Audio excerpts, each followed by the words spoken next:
Hello there, welcome back to Ireland and Connaught, and well, I guess it's just Ireland, my apologies. Currently we are more or less in, complete focus on colonization more than anything else, and we'll probably do that for a little while further, at least until we have secured the coast here. Then we'll probably start sending, or shipping some troops home, more or less to starting causing Great Britain some severe trouble. And, well, it will be difficult, especially considering their allies here with Norway, probably with just Portugal. That will be definitely annoying, but I think we stand pretty great, or in a pretty good position against them, and potentially then I can also go ahead and snatch these colonies here. But I'll probably not do that. I'll probably just try and get my own colonies up here to block them off. And well, other than that, I don't think there's that much to say. We'll probably go for, as I said, a war as soon as we reach probably Reform Tertio. That'll probably be the latest date in which we will attack. But we could potentially do it now, since we do have a superior unit tube type in the in the Mauritian infantry. So once again, we might actually consider attacking the Great Britain here. But it's not.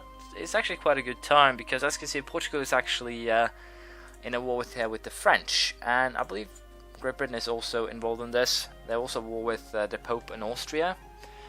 So what this potentially could result in is an advantage for us in the manner of, basically being able to snatch a couple of provinces. If we snatch these two, for example, we'll be able to cut them effectively. We'll effectively cut them in half, and that should definitely help out at the very least a little bit. What we can also do here is fabricate a claim on Cornwall, and then basically go ahead and use them to our advantage in terms of vassalization, and then feeding them some of the Great Britain provinces. But for the time being, I guess I'll focus on, more or less keeping Incas and the Aztecs at bay, getting them integrated, try and get that land bridge down to the Incas, and that should basically give me enough money and enough power in the area to basically decide the fate of Great Britain. But that's the plan. We'll see how it works out in reality, more or less. My pretty good administrative heir, Turlo, has apparently died, so a strange fever has claimed the life of your beloved heir, Turlo. As the court sheds its clothes for black garments, it strikes you what a frail and transient thing life can be. Just as your thoughts are about to turn eternal, a young maid catches your eye. But I'll not take that heir. I'll basically hope to get a new one, and I believe I don't actually have any royal marriages that could result in a bad heir, because as you can see, a noble from house the Trastamara will end up joining up, and I can live with that, because that means that I can potentially get Spain in a royal or in a union later in the game if I play that long. So for the time being, it doesn't matter. A weak claim will also cause some disruption in the realm, and thus it's definitely not something that I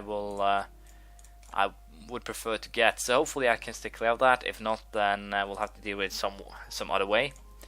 But it seems like Great Britain is actually starting to get into kind of a troublesome situation here, and if I once again were to go ahead here and declare a war, how would that actually end up, more or less? Can never have too much grain, gain some cores. Norway and Portugal, and if I were to call in Spain, they'd actually join in here, so they'd definitely be able to deal with Portugal for me.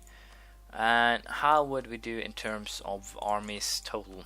Let's see here. Great Britain do have 31,000 men, and they do have quite a lot of manpower compared to us, who only have 4,000.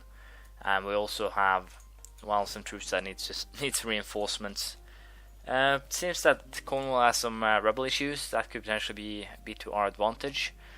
But once again, I definitely want to try and cause Great Britain some issues here. Taking 4 provinces would definitely be one good way of doing that. So I guess I'll have to fabricate some claims before we can actually do something on Cumbria, on Lancashire, and on Marches, I think. And we'll simply take Lothian without a claim. But it should work out just fine. What I'll basically do now is starting some small preparation for a war against the British. We'll see how it turns out. Admin Tech 13 has been reached, improved drainage. It basically gives me a boost to production efficiency, along with I can now build plantations.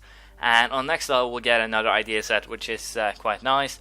but the boosted production efficiency should definitely be helping when it comes to my economy, and thus in turn it will help when we finally decide to attack the British. But for the time being, I will once again just keep on colonizing and basically build up my power more or less.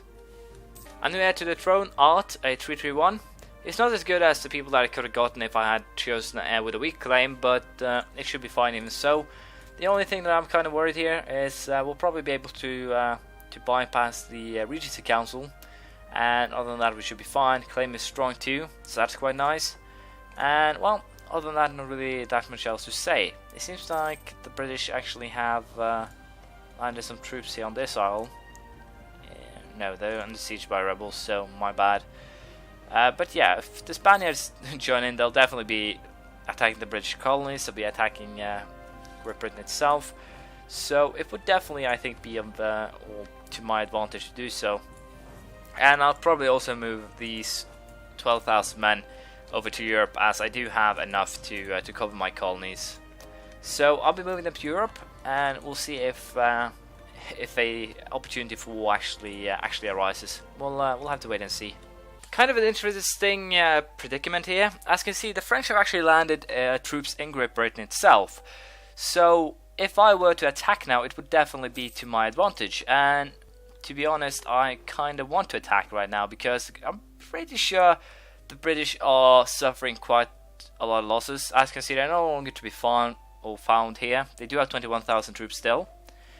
But I'm pretty sure they won't actually be able to invade my colonies, and if they do, it would be kind of bad. So I'll wait for this colony here to finish up, and then we will most likely end up in a war with the British. But I'm pretty sure it should be fun. And hopefully I can get these 8,000 men also to the front lines before it begins. But as things are looking now, attacking Great Britain is definitely part of the plan. As you can see, the war with that Great Britain actually fought with the others are over. But there's some interesting things to see here. They only have 12,000 troops, and that is a fact. So what I'll be doing here is basically trying to some extent do a guerrilla attack. With if I have Spain with me, then it definitely should be a victory. It shouldn't actually be possible to not have it. They're allied with Austria and Portugal. Spain will join in though. Austria will probably not be able to actually land any troops anywhere it will hurt. Spain will definitely be able to deal with Portugal, I think at least. And I'm pretty sure also that I'll be able to take most of the things that I want here. I'll go for Lancashire. And I'll also aim to, as I said, take one Scottish province, take one Northumbrian, and two other provinces, basically, just if possible. If not, I'll just take those two, or at least as vassal. I can live with that. But that means I also have to most likely go for the annexation of the vassals that I currently have in what's it called, in America and South America, the Incas and the Aztecs. But that shouldn't actually be an issue on that note. So for the time being, we'll go for a war that we'll be aiming to take Lancashire. And I'm a little bit concerned now about where those 12,000 troops of theirs are actually stationed. So I'll have to try and find them and figure that out pretty quickly. But I'm pretty sure they're actually stationed up north here, and most likely closer to... or it might actually be that they don't actually have a united army and everything is scattered about. That could also be a possibility here. But we'll see how this turns out. As you can see, manpower and fleet is at an enormous advantage. Portugal doesn't actually have any ships at all, and there's only 3 transport ships. So I shouldn't actually be worried on that behalf either. But for the time being, sieges are definitely going to be my bread and butter here, and I'm definitely going to have to use some money or take a couple of loans. I can live with that as well. Probably have to lower the colony maintenance for a little while, but it should be fine. We'll see how this turns out. It would seem that we will most likely not end up running into too many problems. Sieges are coming along nicely for most of the provinces here, and basically by taking the center, I'll most likely be able to force basically whatever terms I want. So I'll not be using my diplomacy points for the time being. I'll just allow them to build up, and I'll probably have to take my first loan around the next tick, but it should be fine. And this war should probably not last more than a couple of years at most, and thus 2 or 3 loans will basically be all that I will be having to take. But it will cripple my economy a little bit, and I'll basically hurt, or my colonies will have to take the hit for the, well, hit in economy more or less. But as you can see, sieges are coming on nicely. No one is actually coming to their aid, and as such, I'm pretty sure we'll get a resounding victory here. As you can see, the war is going pretty well, at least for me here, because, well, there aren't actually anything that's causing me any problems here. The real issue is Portugal, however, and I can't actually, well, give them anything they want here. I can concede defeat and get them out of it, and, well, I'm actually going to do that because that's actually quite an easy way to get them out of it, and thus, well, how should I put this? The threat at sea is gone, and at the very least I'll be able to cause some more issues on that point. And I could always go after some of the British colonies here, but I'll probably not do that because my navy ain't the best around, so that's probably a bad idea. But as you can see, if I can get Austria out of this, I'm pretty sure I can get a pretty sweet deal. But for the time being, we'll simply keep on fighting and drag this out. We did end up destroying the British army. It actually arrived. 33,000 versus 11,000 though did not end well in their favor, and they were completely wiped.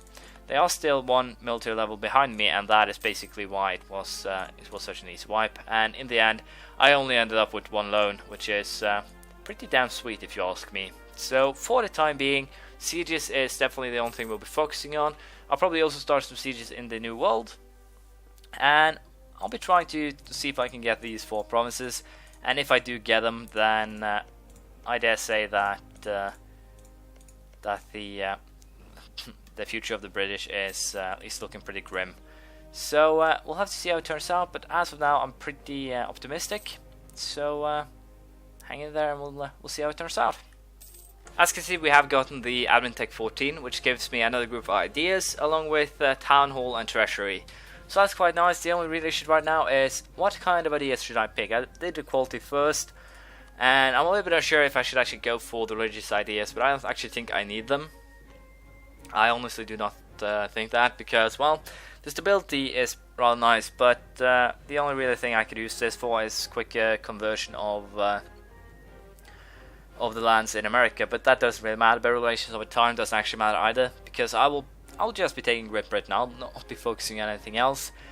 Otherwise here, economic ideas do look pretty interesting, pretty sweet, but I don't think I'll go for them either. I'm more tempted to take another military idea to just boost myself in that aspect, and I'll most likely go for defensive, and then we'll probably take an economic or administrative idea next time we got a chance. Also, trade is definitely a possibility here, but I need to try and catch up on my well, diplomatic tech. So I guess we'll go defensive for now. I think at least how we're doing tech wise, military tech is pretty damn high. That's right. So I guess we'll take defensive, and we'll take that first idea straight away, which also unlocks the Irish idea advance. Rebel support efficiency plus 25%, and thanks to the defensive idea, I get a yearly arms division plus 1. And that is not the only thing I get. I also get a boost to trade efficiency by 5%, which should help a little bit, if not much. And other than that, not really that much to report. I'll be waiting to use my diplomatic points, as you know, until the war is more or less done, so I know what I will be using it on. But for the time being, we'll definitely have to focus on keeping Great Britain. I'll probably keep them under how should I put this? Keep them siege for a while, or under my control, for one purpose and one purpose only, and that is to bring up the war exhaustion for the British, and that should help out in another way as well. And that is basically by keeping the war exhaustion up for the British, I can potentially put myself in a position where I'll be able to start causing some severe troubles for them. In terms of, hopefully, I'll be able to also use the Irish idea that gives more efficiency to rebels. Basically, I'll be bringing up the British war exhaustion, and hopefully then I can get Northumberland rebels and Scottish rebels to help me out. So I'll not be ending this war very soon. It's not even close to ending very soon. I can of course soon get Austria out here. As you can see, we aren't that many points away, 9. So that's also nice. And up until now, all we really have to do is sit by and wait. We will be accruing war score due to the fact that this is target.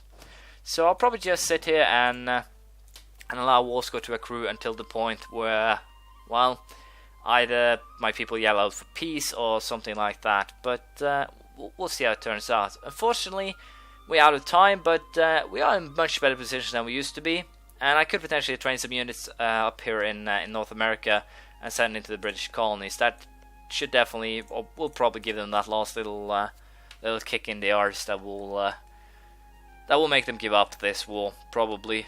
But we'll take that next time. Thank you for watching. Please leave a comment, phrase, criticism, anything you feel like, and I'll see you around next time. Bye.